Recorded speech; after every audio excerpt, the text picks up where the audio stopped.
George stood on the porch of his childhood home, the Texas sunset painting the sky in bruised purples and bleeding oranges, unaware that inside those walls, the dead were waiting to speak. The gravel of the long driveway had crunched beneath the tires of the black truck just 20 minutes earlier, a sound that usually signaled a homecoming, but today sounded more like an intrusion. The engine had ticked into silence, and the heat of the South Texas afternoon still clung to the metal, radiating waves of distortion that made the horizon dance. George Strait sat behind the wheel for a long moment, his hands gripping the leather at 10 and 2, his knuckles pale despite the tan that years of working the land had burned into his skin. Beside him, Norma sat, with that quiet grace she had perfected over decades of marriage, a silence that was not empty, but filled with a profound understanding of the man sitting next to her. She did not rush him. She knew that this trip was not merely about lumber and sheetrock and architectural plans. It was a pilgrimage back to a time before the lights and the stadiums and the roar of millions. It was a journey back to being just a son. George finally exhaled a breath he seemed to have been holding since they left San Antonio. He opened the door, and his boots hit the dust with a heavy thud, a sound that echoed across the flat land that stretched out in every direction. He adjusted the brim of his hat, pulling it low over his eyes, not to shield them from the dying sun, but perhaps to hide the uncertainty that flickered in his gaze. The old house stood before them. It was not a mansion. It was not the sprawling estate that people imagined the king of country would call home. It was a sturdy, humble structure built from honest wood and sweat, a place where the wind whistled through the eaves and the floorboards remembered every footstep that had ever crossed them.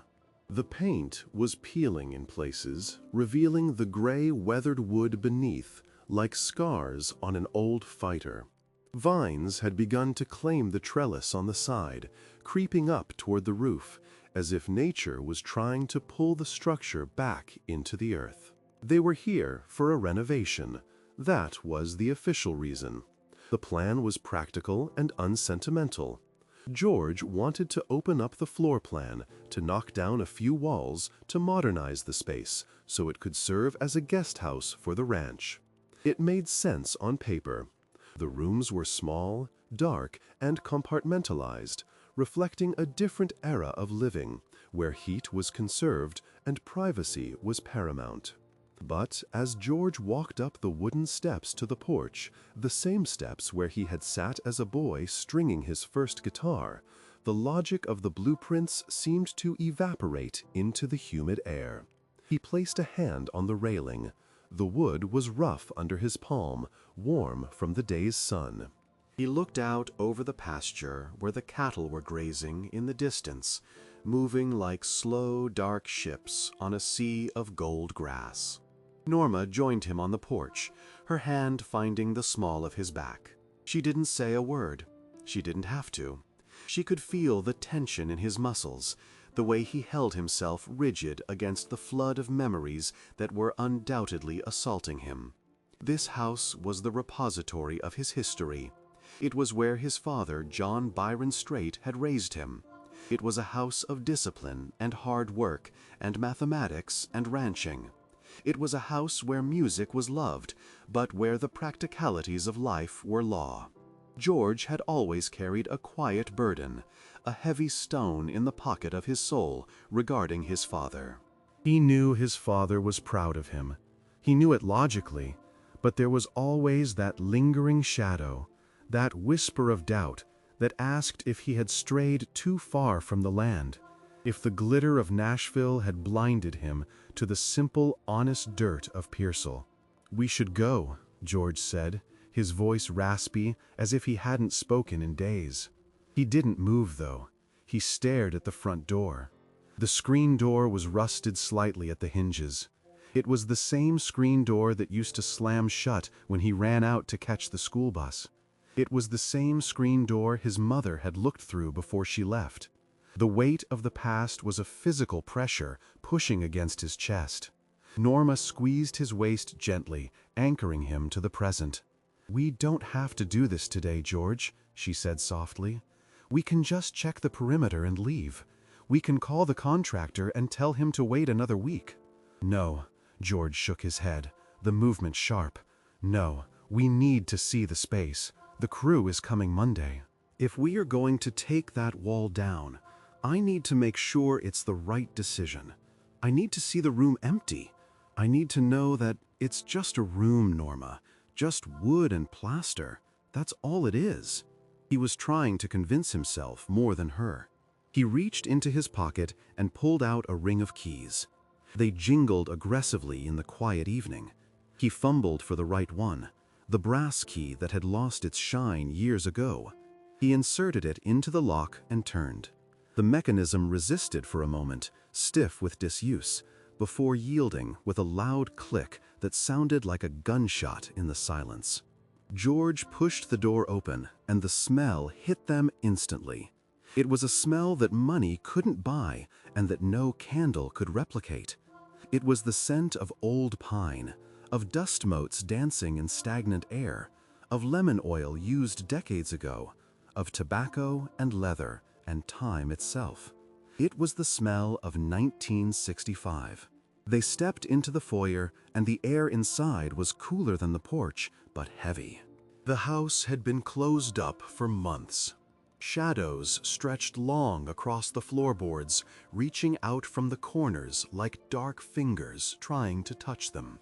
George took his hat off, holding it against his chest, out of habit, out of respect for the house that his father had ruled. He walked slowly into the living room. The furniture was covered in white sheets, giving the room a ghostly appearance, as if the chairs and sofas were spirits waiting to be awakened. He walked over to the mantel of the fireplace. There was a layer of dust, thick and gray. He ran a finger through it, leaving a dark streak. Above the mantel hung an old picture of the ranch taken from the air in black and white. He looked at the land in the photo. It looked different then.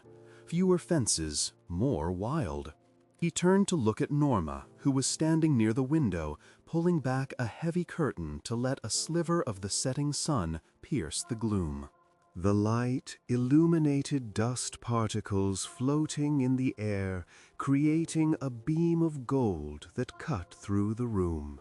"It feels heavy in here," Norma whispered. She wasn't talking about the humidity.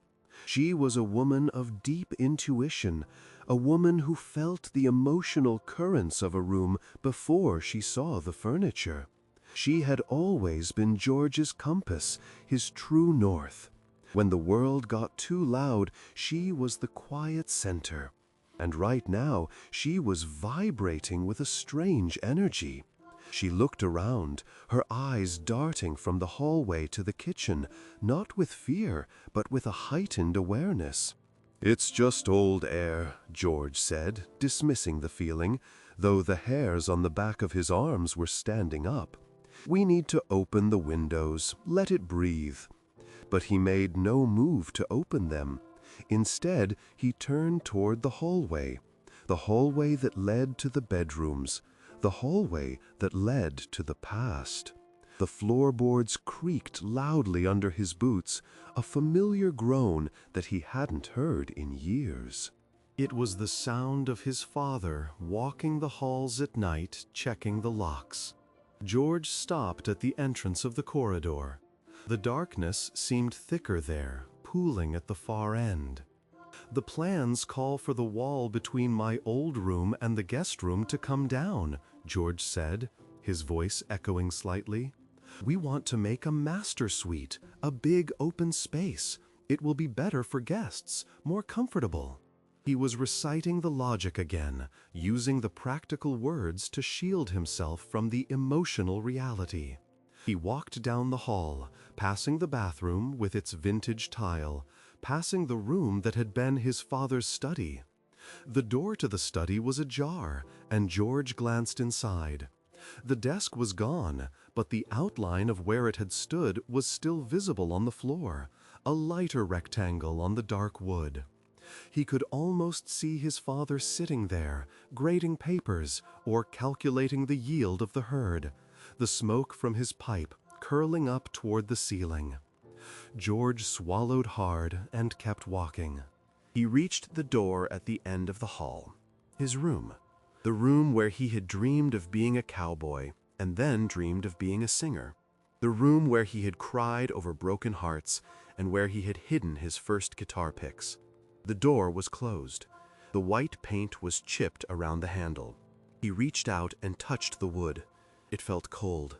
Norma came up behind him. She didn't touch him this time. She stood a few feet back, giving him space, but he could feel her eyes on him, intense and focused. She was watching him, but she was also watching the space around him. "Are you sure about this, George?" she asked, her voice barely a whisper. "Once you take the wall down, you can't put it back. You change the energy. You change the memory." "It's just a wall, Norma," George said, his voice tightening. "I'm not destroying the memory. I'm moving on. I'm making space for the future. We can't live in a museum. Dad wouldn't have wanted the house to sit here rotting. He was a practical man. He would have wanted it used. He would have wanted it improved." He turned the knob. The door stuck slightly swollen from the humidity, and he had to use his shoulder to nudge it open. It gave way with a shudder. George stepped into the room. It was small, much smaller than he remembered.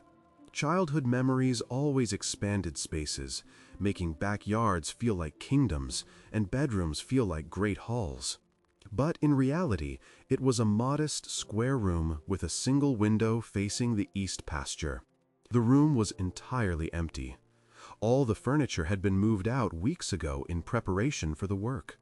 There was nothing but the bare floor, the four walls, and the closet door. George walked to the center of the room. His boots scraped against the wood. He looked at the wall on the left. That was the one. The wall that separated this room from the next. He imagined the sledgehammer swinging. He imagined the plaster cracking, the dust flying, the lath splintering. He imagined the space opening up, the light flooding in from the other room. It would be beautiful. It would be modern. It would erase the confinement of this small box where he had spent so many nights wondering if he was good enough. "It's empty," he said aloud, his voice sounding hollow in the vacant space. "It's just an empty shell. We'll tell the contractor to start first thing Monday. We'll knock this wall down and—" He stopped. He stopped because Norma had not entered the room. She was standing in the doorway, her hands gripping the doorframe, her knuckles white. She wasn't looking at him. She wasn't looking at the wall he intended to destroy. Her eyes were fixed on the middle of the room, the exact spot where George's childhood bed used to sit. Her eyes were wide, pupils dilated, and her breathing had become shallow and rapid. The color had drained from her face, but she didn't look terrified. She looked captivated. She looked like someone who was witnessing a miracle or a hallucination. Norma George said, stepping toward her, concern flooding his features. "Norma, what is it? Are you okay? Is it the heat?" He reached out to take her arm, but she didn't react to his touch. She was frozen, a statue in the doorway. "Norma," he said again, sharper this time. She blinked slowly, her eyes never leaving the empty space in the center of the room. She raised a trembling hand and pointed. Not at the wall, not at the window, but at the empty air in the middle of the dusty floor.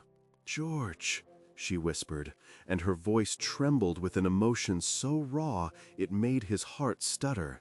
"You don't see them?" "See who?" George asked, looking back at the empty room. There was nothing there, just dust motes dancing in the fading light, just the peeling wallpaper, just the emptiness. "Norma, there's no one here. It's just us." "No," she said, shaking her head slowly, tears beginning to pool in her eyes. No, George, it's not just us. They are here. Right there. Who is here, Norma? George demanded, fear beginning to creep into his voice. He thought perhaps she was having a stroke or a medical episode. Your parents, she whispered. The silence that followed was absolute. The ticking of the cooling truck engine outside was gone. The wind outside had stopped. The world narrowed down to that small, dusty room and the space between George and his wife. George looked at the empty spot. He squinted. He strained his eyes. He saw nothing. Just the floorboards. Just the wall he wanted to destroy. My parents are gone, Norma, he said, his voice cracking. They've been gone a long time. Norma stepped into the room then, moving slowly, as if she were walking through water. She didn't look at George. She walked toward the center of the room and stopped a few feet away from the empty space she had been staring at. She tilted her head, as if listening to a conversation that was happening on a frequency only she could hear. A soft smile began to form on her lips, a smile of recognition and warmth. They are sitting on the bed, she said softly, describing furniture that wasn't there. Your mother, she's wearing that blue dress, the one with the small white flowers, and her hair is pulled back, just like in the photo in the hallway. She looks so young, George. She looks happy.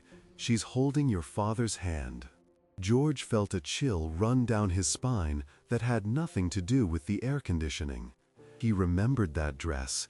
He hadn't thought of that blue dress in 40 years. And your father, Norma continued, her voice growing stronger, filled with a strange certainty. He's sitting right next to her. He's not wearing his work clothes. He's wearing his Sunday suit, the gray one. He looks lighter, George. The lines on his forehead are gone. He's smiling. George stared at the empty space. He wanted to believe her. God, he wanted to believe her. But he was a man of the earth, a man of tangible things.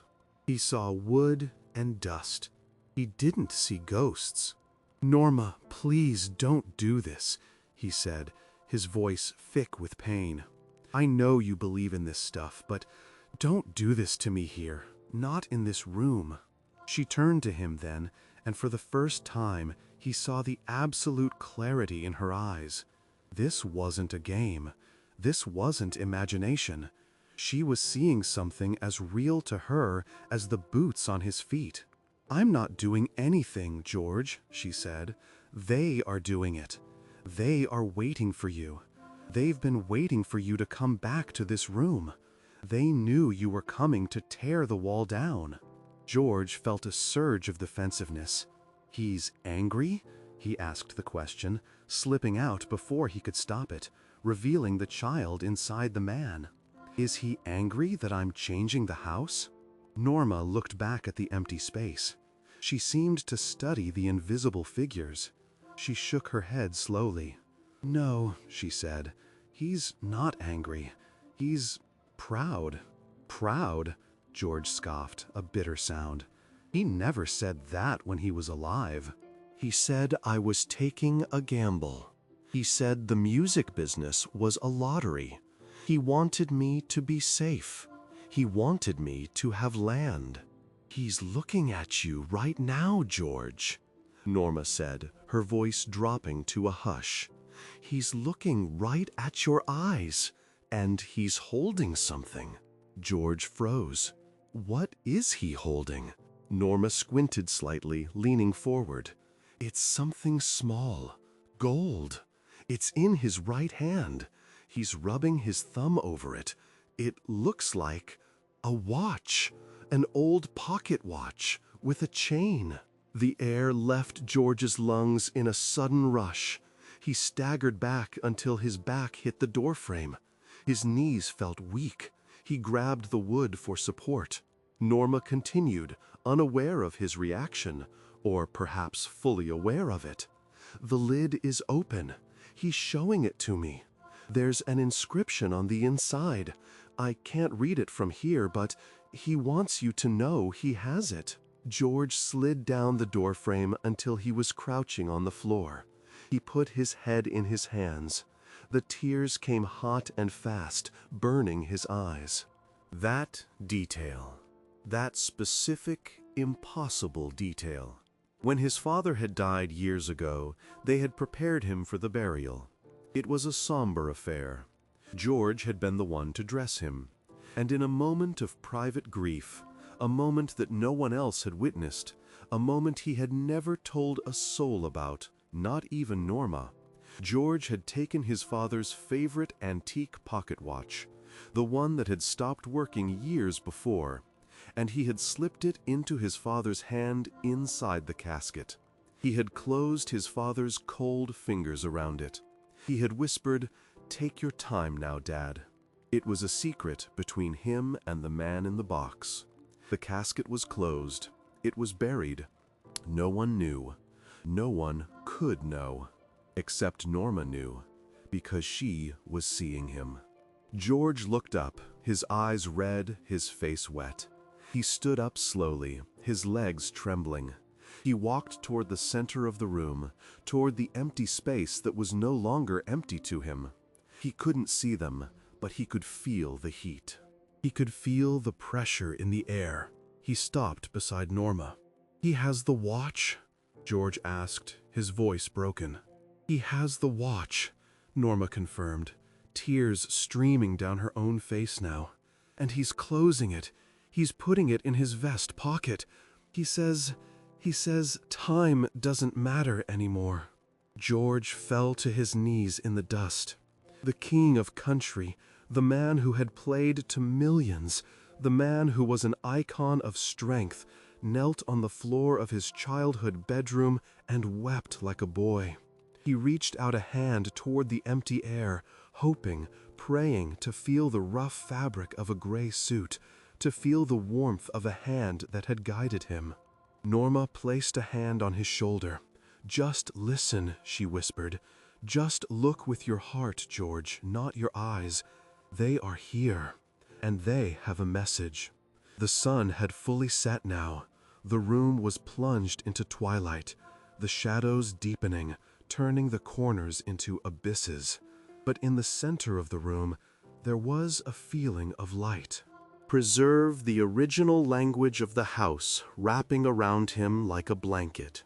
He wasn't thinking about the renovation anymore. He wasn't thinking about the wall. He was waiting. He was listening. Norma leaned down, her lips close to his ear. "Your mother is speaking," she whispered. "She says she loves the songs. She says she hears them. But your father, he wants to tell you something else." George looked up at Norma, desperate. What? What does he want to say? Norma looked into the emptiness, her eyes tracking a movement that George couldn't see. She nodded slowly, as if receiving instructions. She took a deep breath. He says, Norma began, her voice trailing off into the heavy silence of the room, suspended like a dust mote in a beam of light. She swallowed hard, her throat dry from the intensity of the vision. She looked down at George, who was still on his knees, his expensive denim jeans soaking up the grime of decades, his head bowed as if awaiting a verdict from a judge he could not see. Norma placed her other hand on his head, her fingers tangling in his hair that was graying just like his father's had. She needed a moment. The message she was receiving wasn't just words. It was a feeling, a wave of emotion so dense and complex that it was difficult to translate into human speech. It was the feeling of a man who had spent a lifetime holding his tongue, a man who believed that silence was strength, and that emotions were weaknesses to be culled like sick cattle.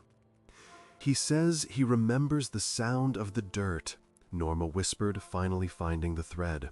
"He says he remembers the sound of the first shovel of dirt hitting the wood of his box. He says he felt the watch in his hand, George. He says it was cold at first, The metal was cold against his palm. But then, he says it got warm. He says it held your heat, the heat of your hand. He held on to it in the dark. George let out a sob, a ragged sound that seemed to tear itself from his chest. He pressed his palms into his eyes, trying to stem the flow of tears, but they leaked through his fingers, dripping onto the floorboards. The confirmation was absolute. There was no way Norma could know about the temperature of the watch, or the way George had held it in his pocket for an hour before the funeral, warming it with his own body heat, hoping that somehow that warmth would comfort his father in the cold ground. It was a secret ritual of grief that he had carried alone, and now it was being laid bare in this empty room. "I wanted him to have it," George choked out, speaking to the floor, speaking to the past. "It was his favorite. He always checked it before he went out to the herd. He lived by that watch. I didn't want him to be without time. I didn't want him to be lost in the dark." Norma's eyes were fixed on the empty space again. Her expression shifted, softening, melting from shock into a profound tenderness. She watched the invisible figure of John Byron Strait lean forward. She saw him reach out a hand, not to touch George, but to gesture toward him. "He knows," Norma said softly. "He's nodding, George. He's nodding slowly. He says time is different where he is. He says he doesn't need the watch to know what time it is anymore, but he kept it because you gave it to him. He says it was the only thing he took with him that mattered. Not the land, not the money, just the watch, because it was from you." George looked up slowly, his eyes searching the empty air. The room had grown darker, the shadows lengthening into pools of ink in the corners. The only light came from the hallway, casting a long rectangle across the floor, cutting through the space where the bed used to be. George felt a shift in the atmosphere. The air pressure seemed to drop. "My ears popped," he thought. It felt like the moments before a thunderstorm on the plains, when the sky turns green and the birds stop singing. The hair on his arms stood up, not from fear, but from a static charge that hummed against his skin. "Why is he here, Norma?" George asked, his voice barely a whisper. "Why now? I've been back to this house 100 times. I've walked these halls. I've slept in the guest room. Why didn't he show himself before? Why wait until I'm about to tear the wall down?" Norma listened, her head tilted to the side.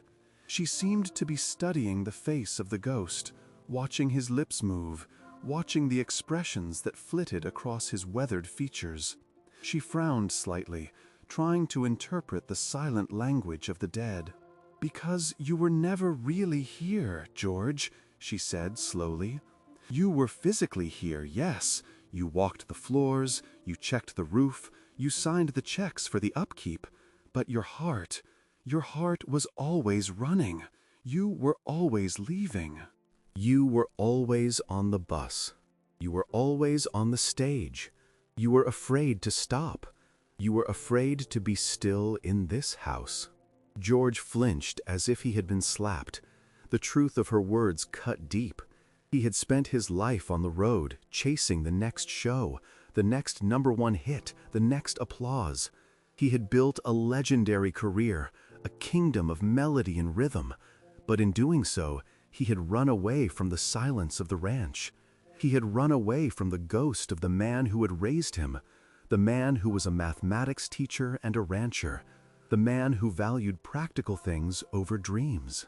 "I was afraid," George admitted, his voice trembling. "I was afraid he would look at me and see a failure. Even with all the success, Norma, even with the awards, I always felt like I was just playing dress-up, like I wasn't a real cowboy. Not like him. He worked the land till his hands bled. I just sing about it. I felt like a fraud in this house. That's why I wanted to change it. That's why I wanted to tear the wall down. I wanted to erase the judgment I felt in this room." Norma's eyes widened. She took a step closer to the invisible figure. She raised her hand as if to stop him from interrupting. She was listening intently. Her breathing hitched. "George," she said urgently, "he's standing up." George froze. He scrambled back slightly on his knees, instinctively making room. He stared at the empty space, his heart hammering against his ribs like a trapped bird. "He's standing up," Norma repeated, her voice breathless. "He's walking toward you. He's not walking like an old man anymore. He's walking tall. His back is straight. He's taking off his hat." George held his breath. He waited to feel a cold wind or a spectral touch. He waited for the judgment he had feared his entire life.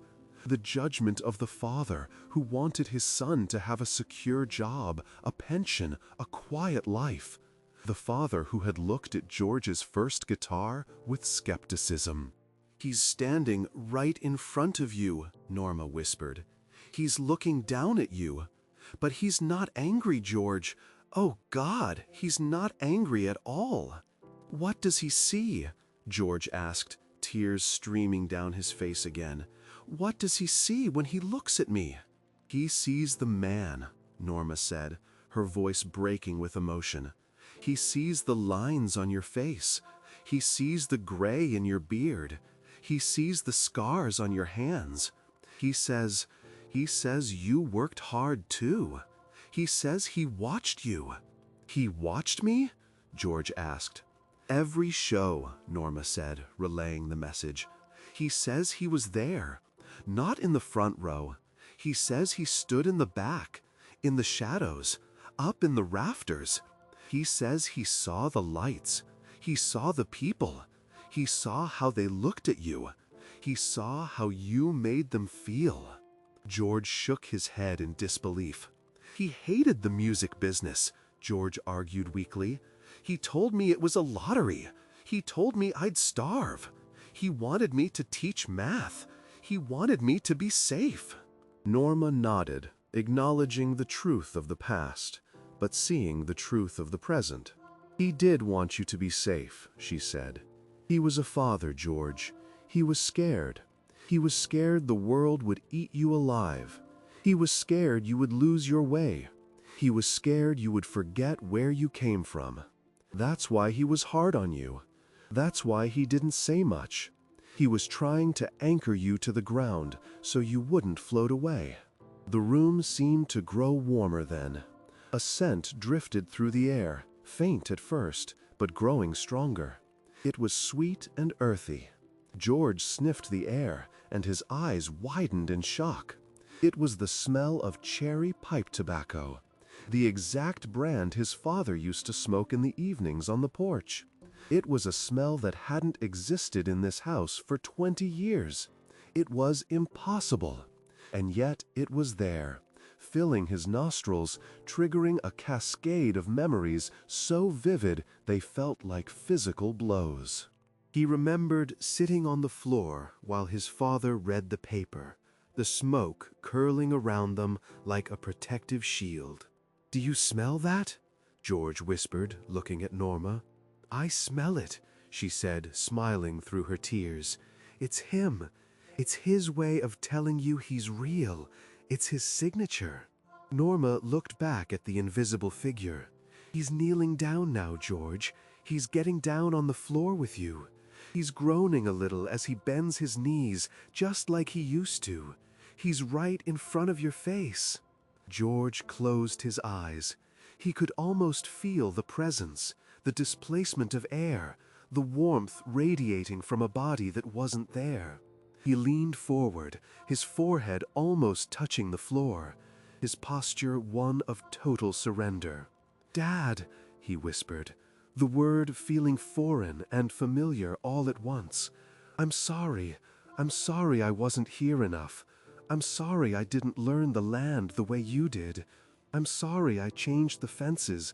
I'm sorry I'm tearing down your wall." Norma gasped softly. He's shaking his head, George.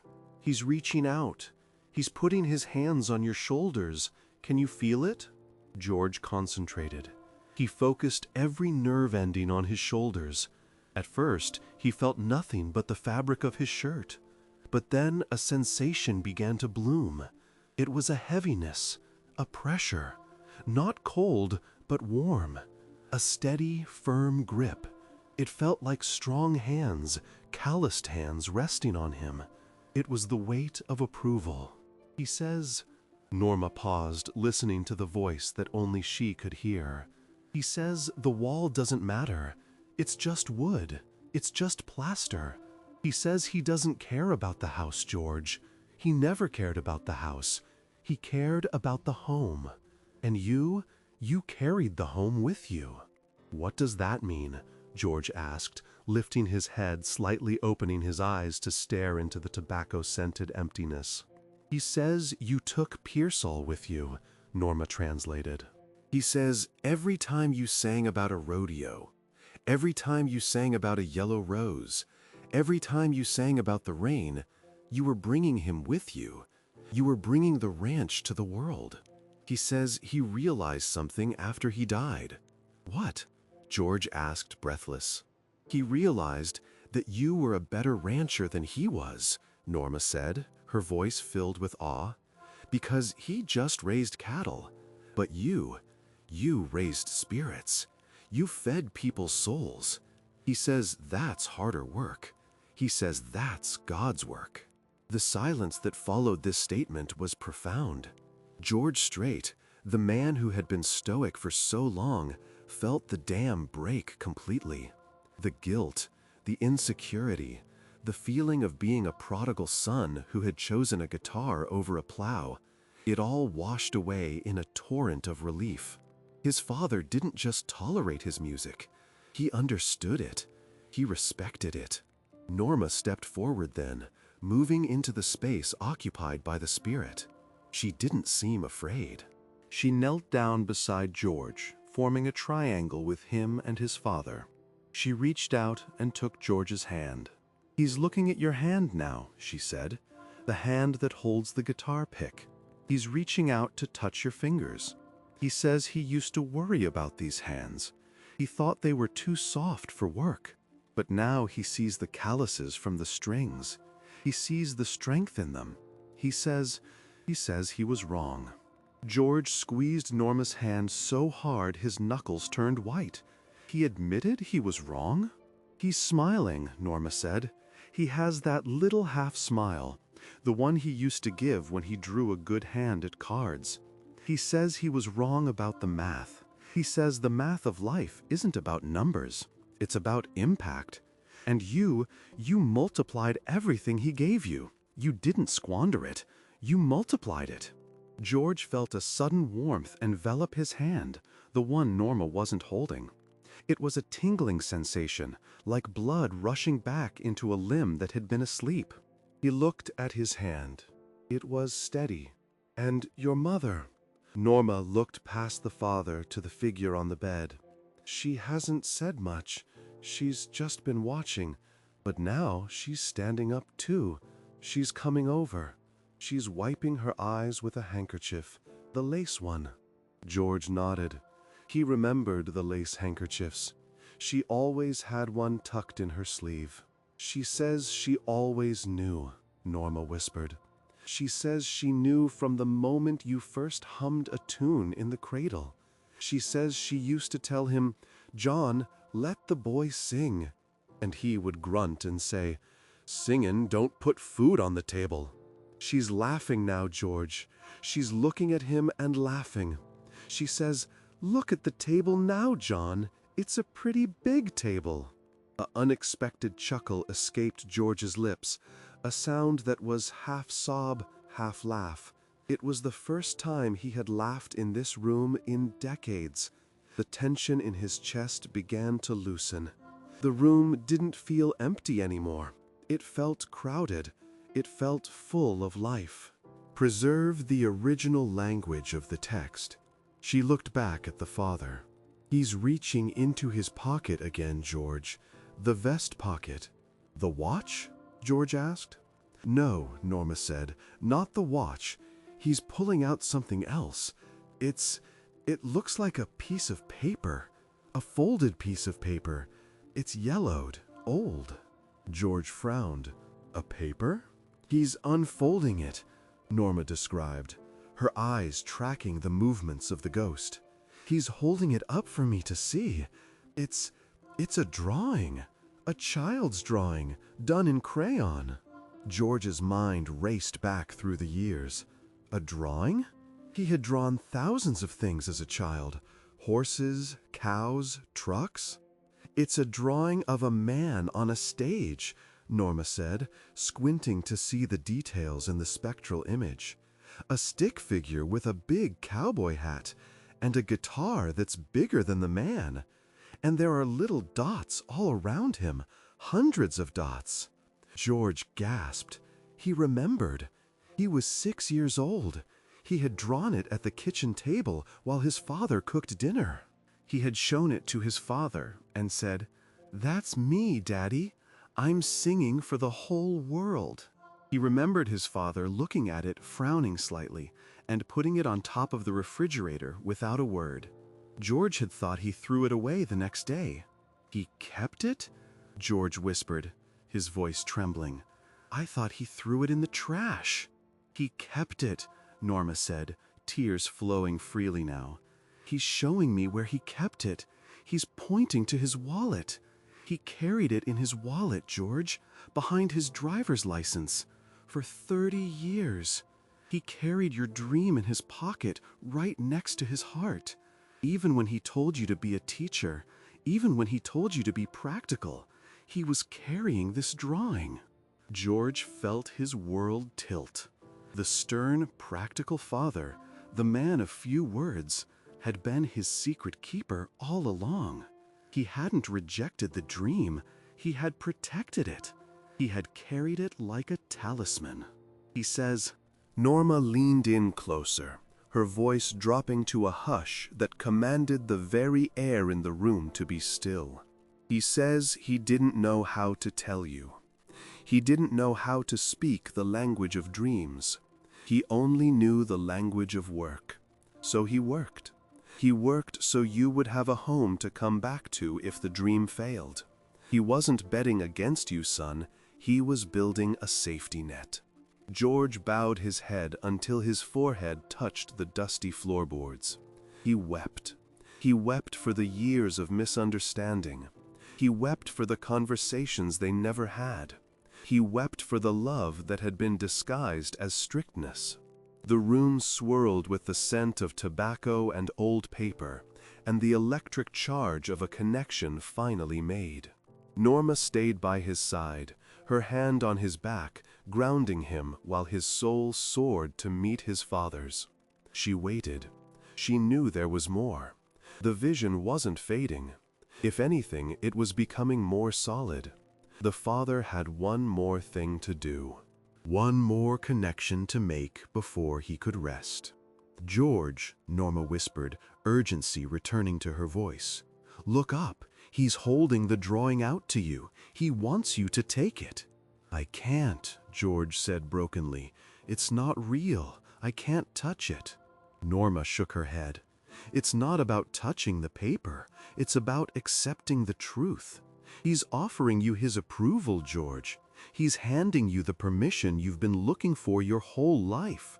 You don't have to earn it anymore. You don't have to sing for it. You just have to take it." George slowly lifted his head. He looked at the empty space where Norma was staring. He summoned every ounce of faith he had. He visualized the man in the gray suit. He visualized the rough hand holding the yellowed crayon drawing.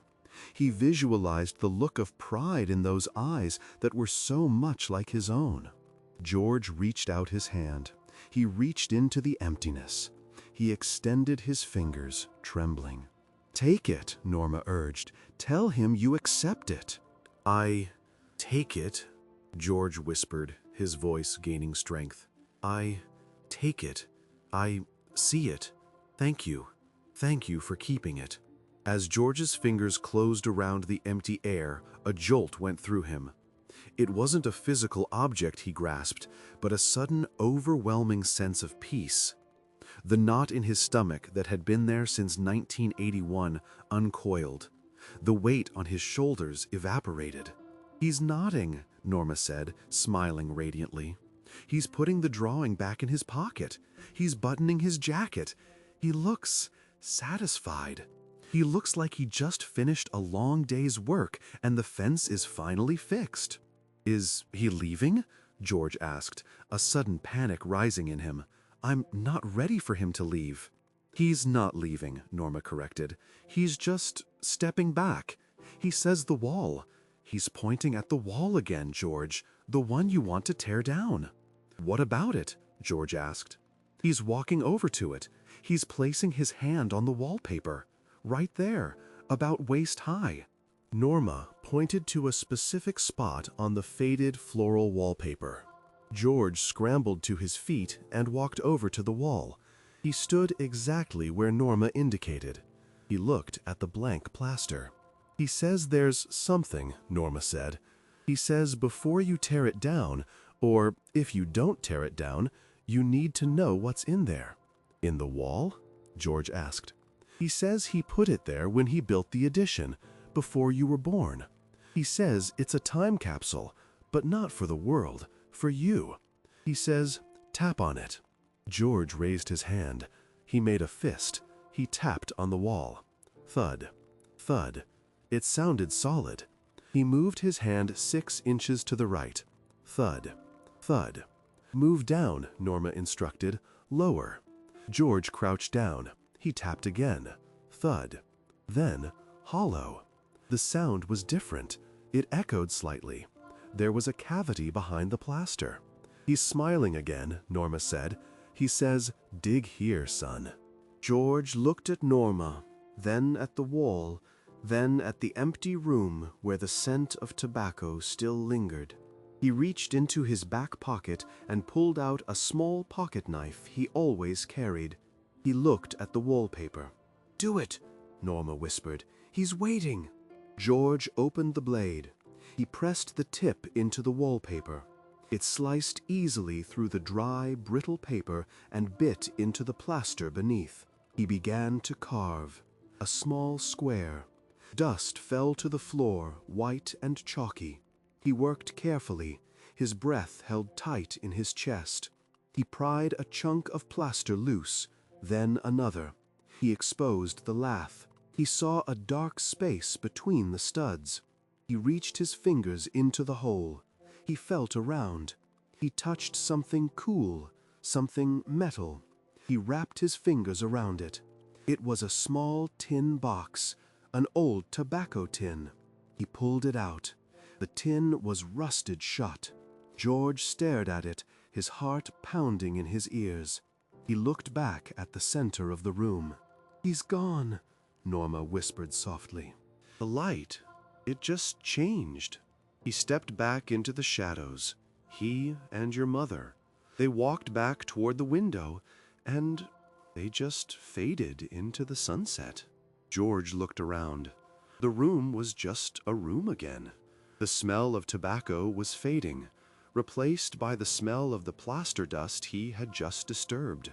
But the tin box in his hand was heavy and real. He sat down on the floor, the tin box in his lap. Norma sat beside him, leaning her head on his shoulder. "Open it," she said. George pried at the lid. The rust gave way with a screech of metal. The lid popped off.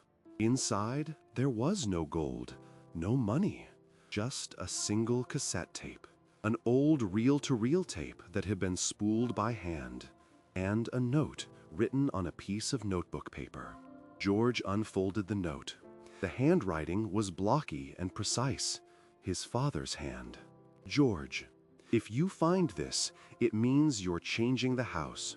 That's good. Change is necessary. But before you change everything, listen to this. I recorded it the night you were born. I wanted you to know what the world sounded like when you arrived. I wanted you to know that even the ranch was singing for you. George stared at the note, tears blurring his vision again. He looked at the tape. "We need a player," he whispered. Norma stood up. "There's the old boombox in the garage," she said. "I'll get it." She ran out of the room, leaving George alone with the hole in the wall and the tin box. He sat there in the gathering dark, clutching the message from the grave, feeling a peace he had never known. The wall was still standing, but the wall around his heart had been demolished completely. He waited for Norma, listening to the silence of the house. But it wasn't silent. The wind was whistling through the eaves. The floorboards were settling. The house was breathing. And for the first time, George Strait wasn't just a visitor. He was home. Norma returned to the room, carrying the device like a chalice. It was an old portable cassette player, a relic from the 80s, black plastic with chrome buttons that had long since dulled. She had wiped the worst of the garage dust from it, but it still smelled of oil and neglect. She set it down on the floor between them, the hard plastic making a sharp click against the wood. The sound seemed too loud in the sacred quiet of the room. George stared at the machine. His hands were still trembling slightly, the tin box resting open on his knee, the reel-to-reel tape sitting inside like a coiled snake. It was a fragile thing, a ribbon of magnetic brown plastic that held a voice he hadn't heard in decades, a voice he thought was lost to the wind. "Does it have batteries?" George asked, his voice thick. "I checked," Norma whispered, kneeling beside him. "The light came on. It's ready." George reached into the tin and lifted the tape. He handled it with the reverence of a bomb disposal expert. He knew that time was cruel to these things. The tape could snap. It could be demagnetized. The voice could be gone, erased by the simple passage of years. He placed the cassette into the deck. The door clicked shut.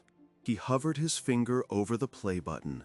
He looked at the hole in the wall, the wound he had inflicted on the house. He looked at the empty space where Norma had seen his parents fading into the sunset. He looked at his wife, whose face was streaked with dried tears, but glowing with a fierce, expectant love. "I'm afraid, Norma," he admitted. "I'm afraid to hear him. What if he sounds disappointed? What if the note was just kindness?" "Just press it," she said softly, covering his hand with hers and guiding his finger down. "Just listen." The button depressed with a mechanical clunk.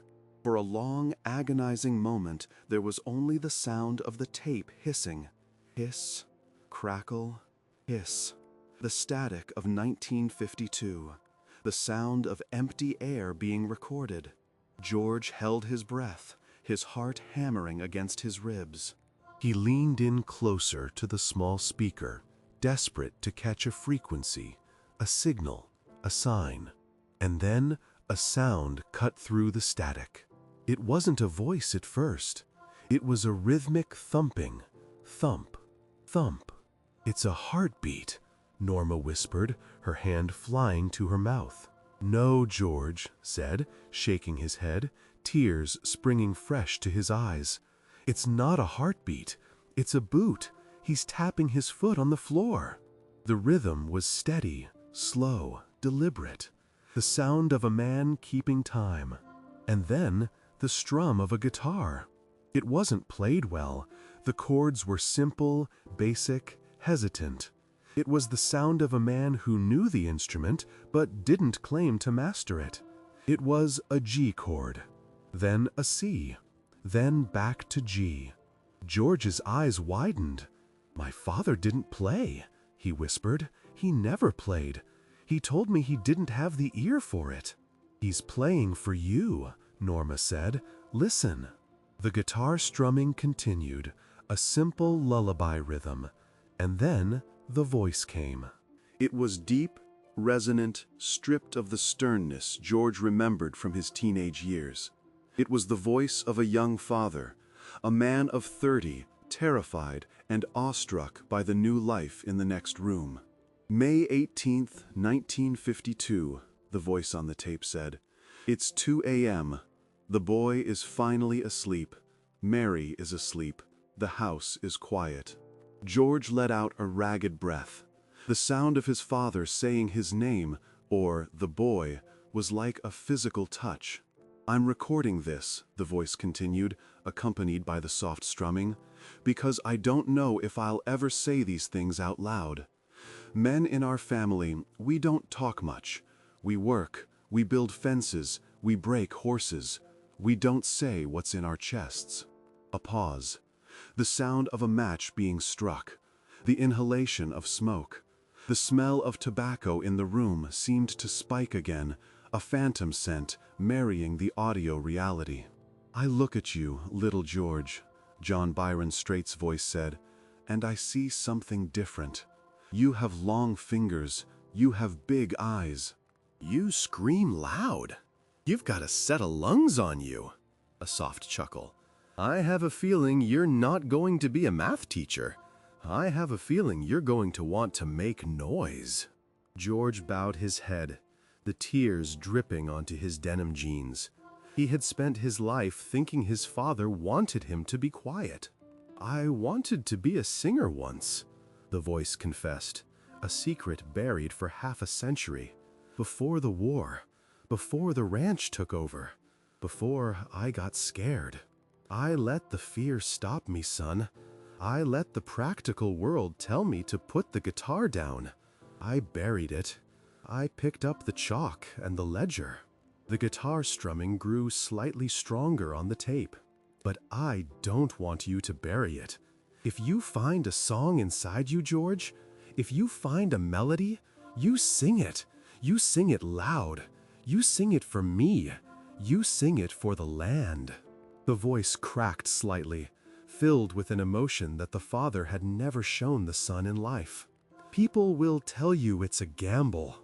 I'll probably tell you it's a gamble. Because I'll be your father, and I'll want to protect you. I'll want you to be safe. But don't listen to the fear, George. Listen to the music. Because in the end, the work is just work. But the music is the soul talking to God." The strumming stopped. There was a long silence on the tape, just the hiss of the room tone. "The music is worth it," the voice said firmly. "Remember that. When the road gets hard, when the money is tight, the music is worth it. It's the only thing that stays." Click. The tape ended. The button popped up. The silence that rushed back into the room was deafening. It wasn't an empty silence anymore. It was a full silence. It was a silence packed with love, with permission, with a legacy that had been misunderstood for a lifetime. George sat frozen. He felt as if his entire skeletal structure had been removed and replaced with something lighter, something made of light. The burden he had carried, the burden of proving himself, the burden of wondering if he had disappointed the man who raised him, was gone, vaporized. He didn't just tolerate it, George whispered, his voice raspy. He wanted it. He was living through it. Norma leaned her head on his shoulder. "He was your first fan, George, before anyone else, before the radio, before the stadiums. He was your fan from the cradle." George looked at the hole in the wall, the ragged, jagged hole where he had dug for the truth. He stood up slowly, his knees popping. He walked over to the wall and ran his hand over the exposed laugh. "We're not tearing it down," he said. Norma stood up behind him. "The renovation? Cancel it," George said firmly. "Cancel the contractor. Cancel the lumber. Cancel everything." He turned to look at the room, the peeling wallpaper, the scuffed floorboards, the window that rattled in the wind. "This room stays," he said, "exactly like this. We're not painting it. We're not fixing the floor. We're not moving the wall." "It's a sanctuary," Norma said, understanding dawning in her eyes. "It's where he spoke to me," George said. "It's where he waited for me to come home. If I change it, if I make it modern, I lose the connection. I lose the acoustic of this memory." He walked over to the cassette player and ejected the tape. He placed it back in the tin box. He closed the lid. "I'm going to put this back," he said. Norma frowned. "Back in the wall?" George nodded. He walked to the hole. He placed the tin box back into the cavity between the studs. He pushed it deep into the darkness where it had rested for decades. "But don't you want to keep it?" Norma asked. "Don't you want to listen to it again?" "I heard it," George said. "I heard it here, and I heard it in my heart. That's enough. It belongs to the house. It belongs to him. If I take it out, it becomes a souvenir. If I leave it there, it's a heartbeat." He looked around a room, looking for something. He spotted a loose piece of wallpaper that had peeled off during his excavation. He picked it up. He grabbed a small nail from the floor that had fallen from the lath. He pressed the wallpaper flap back over the hole, covering the tin box, but leaving the scar visible. He pushed the nail in with his thumb, tacking the paper in place. It looked rough. It looked unfinished. It looked perfect. "We'll leave the door open," George said. "From now on, the door to this room stays open. Let the air move. Let the music move." He took his hat from where he had left it on the floor. He dusted it off against his leg. He put it on, pulling the brim low. But this time, he wasn't hiding his eyes.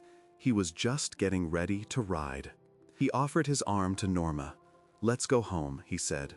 "You are home, George," she smiled, taking his arm. "I know," he said, "but let's go to the porch. I want to watch the rest of the stars come out. I want to listen to the wind. I think I might hear a melody." They walked out of the room, leaving the cassette player on the floor, leaving the dust motes dancing in the moonlight, leaving the hole in the wall with its secret treasure. They walked down the hallway, the floorboards creaking a familiar song under their boots. They walked past the study, where the smoke no longer lingered, but the memory remained warm. They stepped out onto the porch. The night air was cool and crisp, relief from the heat of the day. The crickets were singing a chorus of millions in the tall grass. The cattle were lowing softly in the distance. The sky was a vast dome of velvet, pierced by the diamond light of stars that had been burning since before John Byron Strait was born and would burn long after George Strait was gone.